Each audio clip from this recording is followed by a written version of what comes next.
Bang! Nakita mo ba yung screwdriver ko? Ha? Yung screwdriver ko! Nakita mo ba? Ha? Ang sabi ko, yung screwdriver ko! Kung nasaan? Nasa ilalim ng lamesa. Wala! Tinignan ko na! Eh di sa taas. Wala!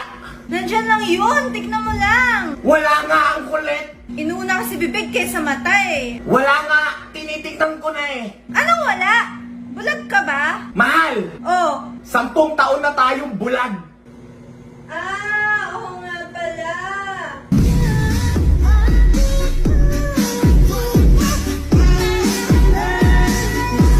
Grabe naman tong The Pebbles na to. Napaka-insensitive. Paano pag napanood to ng mga bulag? Saan? Wala naman akong makita eh.